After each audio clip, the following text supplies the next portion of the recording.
The Random Jottings of Donald J. in Nellson in Pendle, Lancashire. The Coldwell Inn Raid, 1922. The Coldwell Inn Raid, designed to put an end to the notorious gambling school held regularly in a hollow on the moors above Nellson, was later likened by the press to a well-planned military manoeuvre.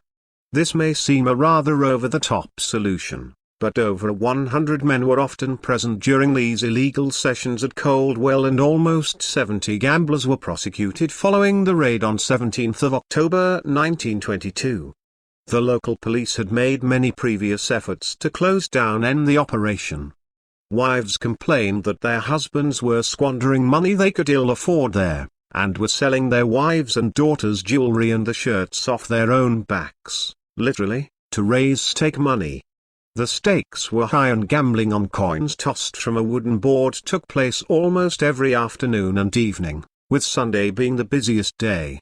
The men attending these sessions ranged from doctors, dentists and solicitors through to the many poor and unemployed locals who were seeking a quick remedy to their monetary problems. It was not uncommon to see respectable men, still carrying their Bibles, making their way to Coldwell after attending Sunday services at church or chapel. Jewellery could be bought cheaply around the gaming area, with pies, cakes and other refreshments served at the ringside.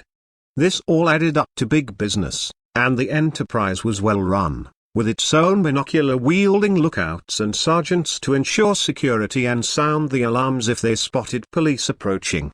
This meant that by the time the police arrived, all signs of illegal activity had been hidden, and all they found were groups of men chatting, walking and enjoying the countryside. Eventually, two unknown policemen from outside the area were brought in to infiltrate the gambling fraternity, and managed to gather sufficient evidence for their superior officers to plan the raid. At about 3 p.m.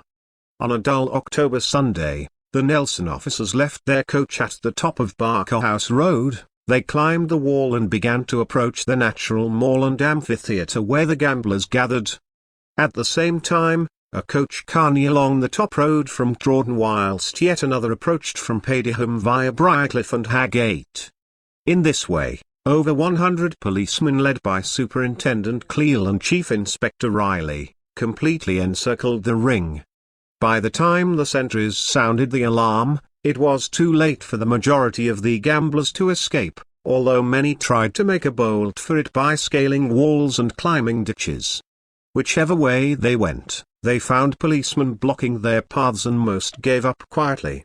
Some feigned innocent reasons for their presence on the moor, one man even pretending to be absorbed in a copy of the Count of Monte Cristo, but all who were caught there that day were taken to Nellson police station in a convoy of trunks, coaches. The courts who tried the 67 men involved imposed fines totaling almost £2,000 upon them, and Coldwell was finally rid of the moral blot that was the gambling school. By Donald J.